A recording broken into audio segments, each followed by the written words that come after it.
Welcome to Conversations with the USA Racewalking Foundation. Hi, everybody. We're here today to discuss New York high school racewalking. I'm Jeff Salvage with the USA Racewalking Foundation. We're joined by Don Lawrence, who's a former international racewalking competitor and currently the racewalking coordinator for upstate New York. In addition, we have Alex Young, who's the head coach of Sachem North High School on Long Island, and he's a longtime supporter of racewalking. And finally, we have Gary Westerfield, who's done a little bit of everything, or a lot of everything. He was a former international athlete. He was a former high school coach for both the men and the women. He was an Olympic official. He's a race director, a promoter of racewalking, and he's kind of the go-to guy on Long Island for coaching and all things racewalking. So tonight, we're going to talk a little bit about the history of New York high school racewalking. We're going to go into the status of where things are. And importantly, we're going to try to expand the outreach and the opportunities for New York high school racewalkers. If you're not part of New York high school racewalking, listen anyway, because this is a model for things that might be able to happen in your state. And if you're not in the United States, in your country or region. So Gary, how about you start off with a little bit of history of New York high school racewalking? Well, the first high school racewalkers were boys, but I remember it as girls because they occurred almost at the same time. And girls racewalking started when I was coaching girls for the first time in 1976 and 77. And then they had a state meet, and it's been going strong for the girls indoors since 1978. They stopped the girls' outdoor program. I believe it was now I don't have a date on that, in the early 1990s. I know in Suffolk County, they stopped the outdoors. The boys were stopped, and this all happened when the coordinators for the indoor and outdoor programs in New York State changed, and the boys were dropped. And I know in New York State, in Suffolk County, we continued the boys' walk until the year 2000, when I retired from coaching and another coach from Center H, Harry Schneider, retired. We tried to do it as a non-scoring event. And eventually there was a lack of interest on the boys' part. But in Suffolk County, the girls continue it both indoors and outdoors, and it's a dual meet event. Even though there's no outdoor state championship, it's a very popular and well-supported event in Suffolk County. Sadly to say, not so much in many parts of the state. Places that have the walk in the wintertime do not do it in the springtime. And there are some sections of New York State that don't do the walk at all. I think probably I've covered all the bases. Except for the fact that I am the reigning Nassau County boys champ. Oh, the last one, yeah. I was the last one.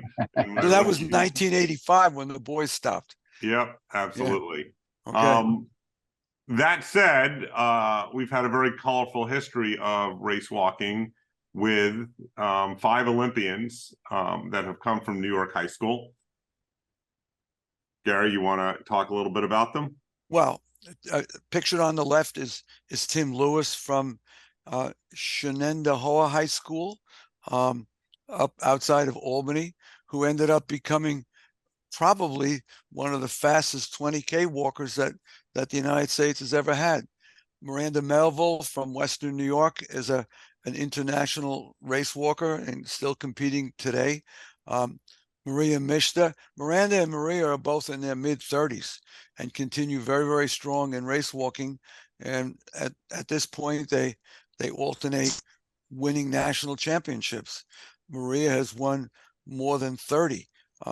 Teresa Vale was New York State champion, I want to say in the early 1980s, and became interested in, she attached actually with my club on Long Island. She's from Pine Plains, New York, but she attached with my club and and became one of the better open race walkers and made Olympic teams.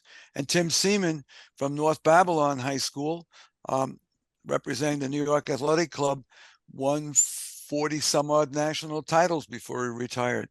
So we've had New York walkers who've done quite well within USA Track and Field and internationally.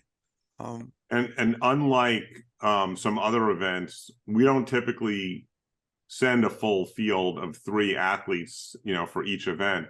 So the fact that we've got 5 race walkers from New York, some that were multiple time Olympians, really establishes the dominance of what the New York high school program did for the national race walking program. Completely anecdotal, back in my day in the 80s, we used to say half the national team came from New York. The other half coming up through like JOs and things like that.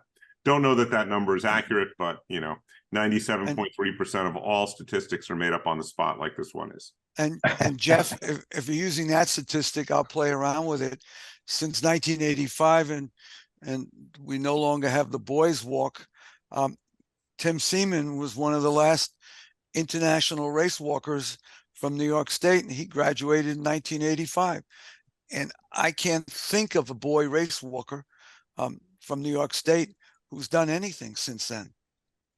Tim, I believe, graduated in 89. 89, okay. I hate to admit that he's younger than me, but I graduated in 85. So, all right, let's move on. I guess it was 1990 when the boys walk was dropped. Yeah.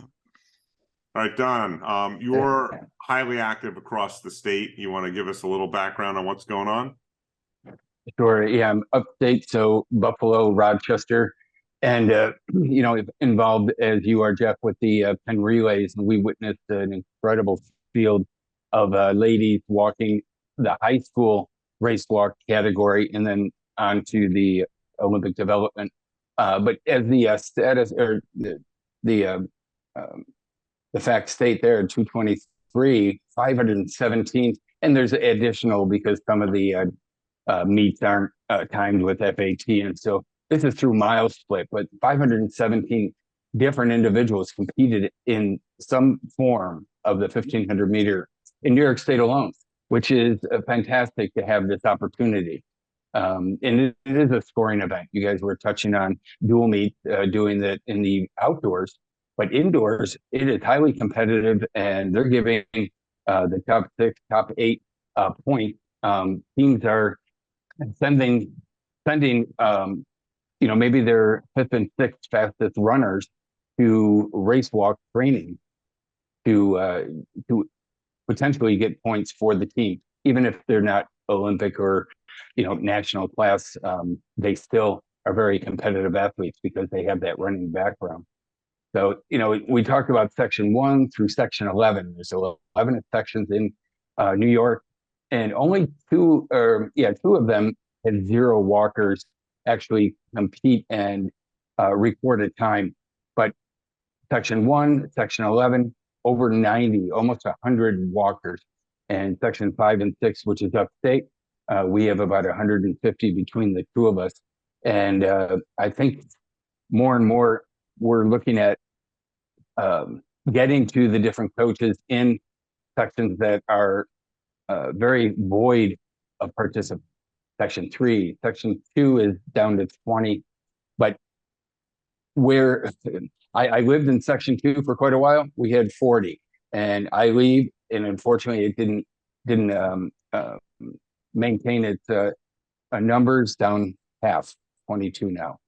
So anyway, the New York State high school program, between the two events, the Miranda and the Maria races in March, really seemed to be a good stronghold for introducing these athletes to a longer distance, 3,000 and 5,000, which qualifies them for the event that you see here, the Penn relays. And I would just like to point out, I think this was the end of the first or beginning of the second lap of the Penn relays, and they're walking a 5K, many of them for the first or second time, and look at their technique. right? Everybody, as much as you can tell from a single image, is looking legal, right? Yeah. New York is producing high quality race walkers that are fast with legal technique. I'm not going to say everyone's the most efficient, but young walkers have to learn efficiency over time. And it's a testament to the coaches, and it's not as hard as people think.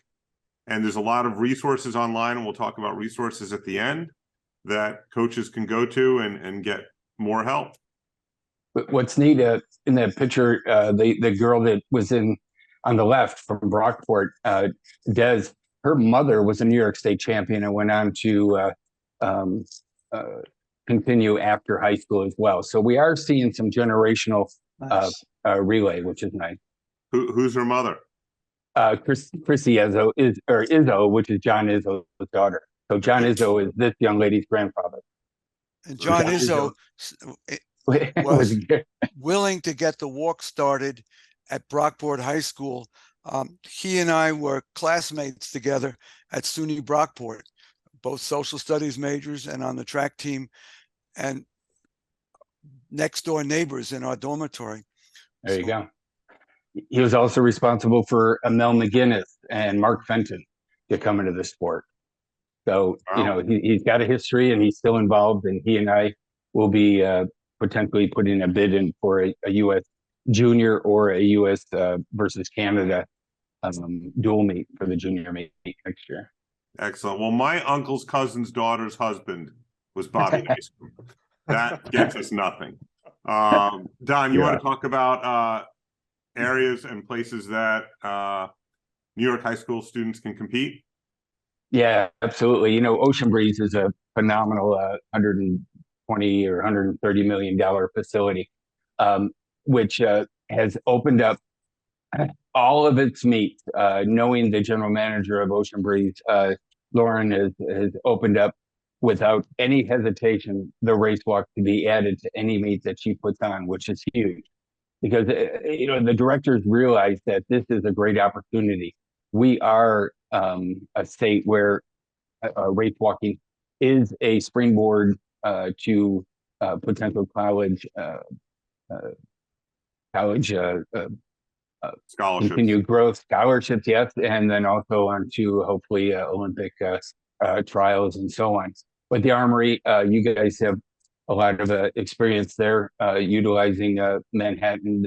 I've competed in the Millrose Games. I mean, what a phenomenal facility for that. It is banked, and so much different than a lot of times these race walkers will go in the local 200 meter or even 160 meter, which we have in Buffalo at Buff State, which, it's a much different technical aspect to make the turns with race walking at these banked tracks.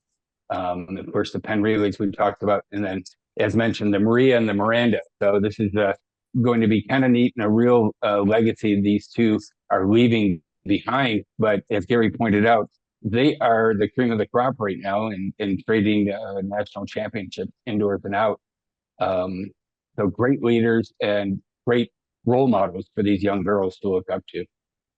Fantastic. All right, I want to move on and talk to Alex for a little bit. Alex has been a longtime supporter of race walking as a New York high school coach. I came from Oceanside High School, where the track coach always supported race walking, and I owe him everything because I was an injured runner. I was told you'll never run again. Someone said, try the walk. I had no idea what the walk was. And my high school coach gave me an opportunity that changed my life. So Alex, you've been supporting race walking since what, 1990? Yes, that's right. Right. So that's 33 years. Tell us how it affects the team. Tell us how it affects the individual athletes, and why people should support race walking.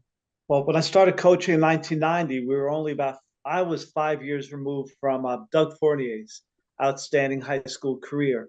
And while I didn't coach him and I knew of him as a teacher in the building, we still had race walkers on the track when I started coaching the boys team. We had Steve Harvey, who introduced me to Parkside. That's where he went to college. So he was very much into the race walk culture. And we had a couple of more years of race walking before I moved on to the girls program, where race walking was also established on our team already. Matter of fact, the first postseason champion I coached was a race walker. And then I wasn't that involved with the event yet. We had a distance coach who was handling it. But I was hooked on any event that could attract an athlete that was just willing to work as hard as Erin was back then. And we, as our program, we recognized that race walking was opening up opportunities for athletes who might not otherwise excel in an event, but they were helping us win championships. They were, helping foster the culture we wanted on our team for athletes to try new events. Any coach knows that kids don't walk on your team knowing that they're a race walker or a hurdler or a thrower. They have to be introduced to events. And we just kept moving through the 90s. We had a few national champions on our team. And then we hit the early 2000s, and Maria Michta joined our cross country team and then our track team. And we went to a place that we had never been before on our team in any event, where we had a national class athlete who was an international class athlete and had a dream of going to the Olympics one day, which goes back to her her early childhood. And we still talk about her. She still trains on our track. She only lives about a mile away from our school, and she's still doing a lot for our program just by showing up on a track. So we found meets for the kids to go to be exposed to other top race walkers. The Armory indoors had everything to do with our program success. Kids are excited about competing there at any event. And as Don said, Ocean Breeze is fantastic. We're seeing New Jersey kids race walking now that I never noticed in the numbers at the Armory. I don't know if the trip is closer or it's that it shows up in virtually every meet that Ocean Breeze holds. But the event is exciting. It's technical.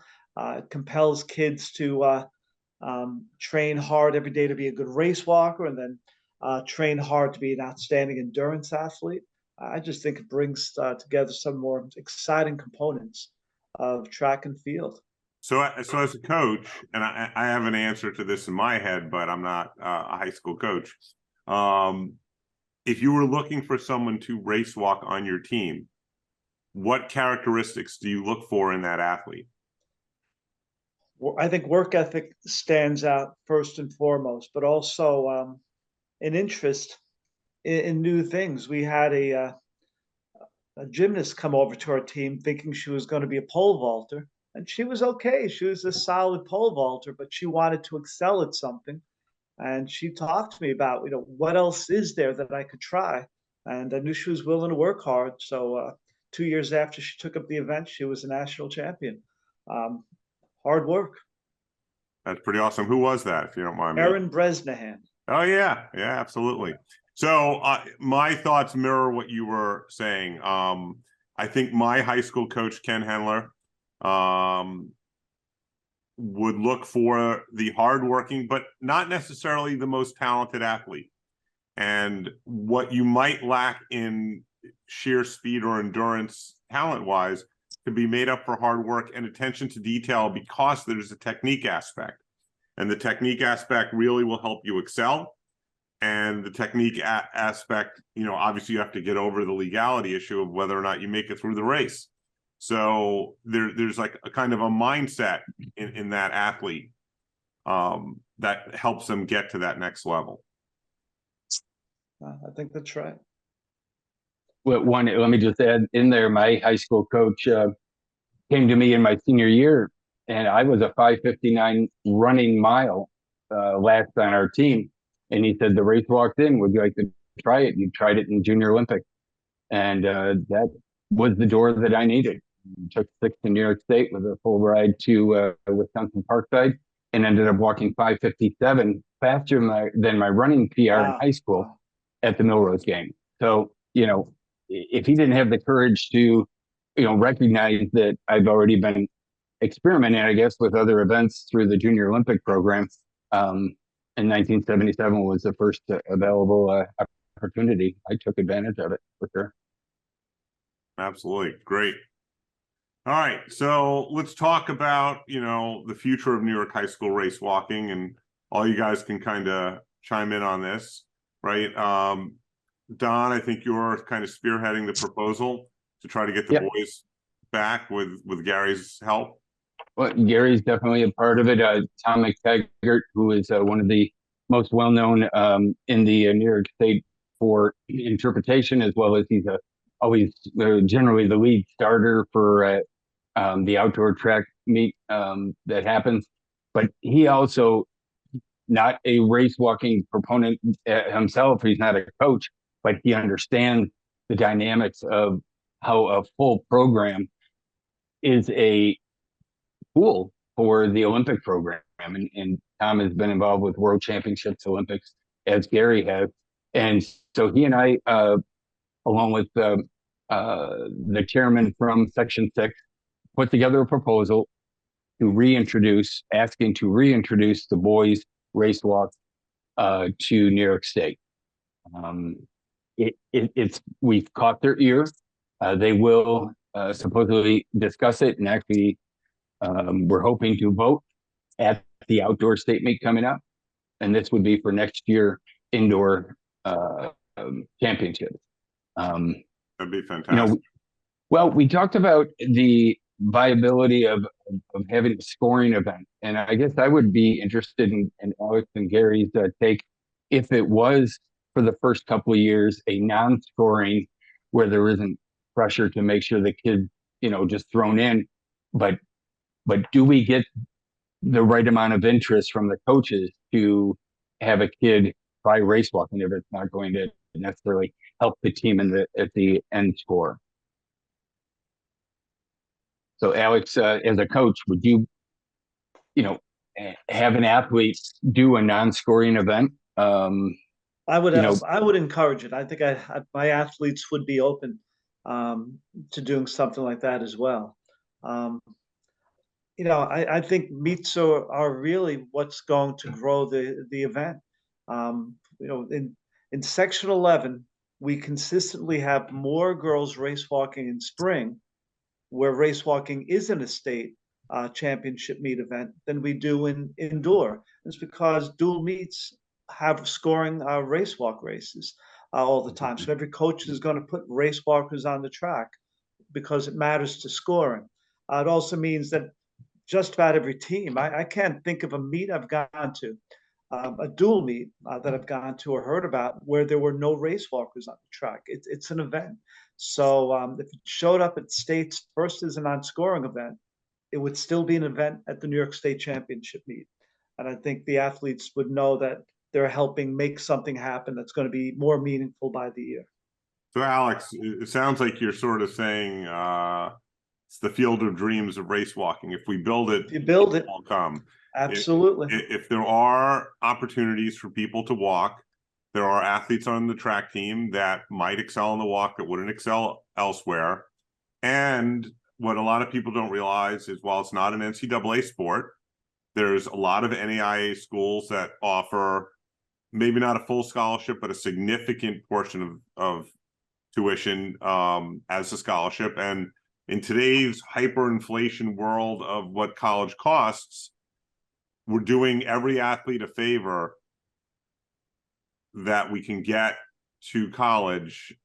And race walking provides an opportunity for scholarship. It also provides an opportunity for them to be distinguished differently than every other athlete. It's just, think of the college entrance. Well, why did you choose race walking? What does that say about you? What does it say about your work ethic? What does it say about your attention to detail? Right? All traits that are going to make you successful in college. Don, you want to add a little something about the Zoom clinics that you're planning? Right. As soon as cross country finishes up first week in November, between Niagara and Adirondack Association, we are going to be springboarding race walk Zoom clinics. I do a series through USATF Niagara now, and so we will do the outreach towards coaches as well as officials. More and more important than coaches is to make sure that the kids are walking legally. And, in Section 5, they're doing well with Sharon Guardadero and a few others that have taken an interest through USATF. In Section 6, I've got probably 6 to 8 that are well versed in what race walking should look like. Many times, as a race walk official with USA Track and Field, I will become the chief and therefore watch for the blatant running that has occurred in some of the high school events because the overzealous anxiousness of the kids and the team spirit, they try to get into the finish line a little quicker than they probably are conditioned for. Adirondack, same idea. My old stomping grounds for quite a while. We have a couple of athletes that are leaving or graduating from Section 5 and going to college in the Adirondack or Albany area. And so with their assistance, we're going to be doing an outreach, not only to coaches, but also to athletes. But the Zoom clinics we'll probably do in November, December, January, and February. So a series of 4 leading up to the sectionals and then indoor championship. Great. Well, we're going to conclude just by putting up our contact info. If anyone is interested as a coach or an athlete, reach out to the person closest to you. I'm actually in New Jersey, South Jersey, so I'm not really a New York resource, but I have a lot of information for free at racewalk.com, videos explaining how to walk, how to officiate, all that kind of stuff. So appreciate everybody's time tonight. Appreciate the 3 of you coming on to record this, and we'll post this online tomorrow. Jeff, can I interrupt You may. add one thing? Jeff quickly went over the fact that he has videos at racewalk.com. They are so good. I've had officials from Suffolk County who haven't really said much about the walk, but they've looked at these videos and they find them very, very helpful. And I think that that's something that anyone who wants to get involved with race walking, either as a coach or an athlete or as an official, you really need to check them out because they're state of the art. Thanks, Gary. So I just put up the link. If you go to racewalk.com, you can click on Learn. That's how to actually race walk, and you can click on officiating, and that will explain more of the actual rules and how to tell if someone is legal or illegal. Great. Well, thank everybody, and we'll see you at the next talk. Thank you, Jeff. Thank you. Good night.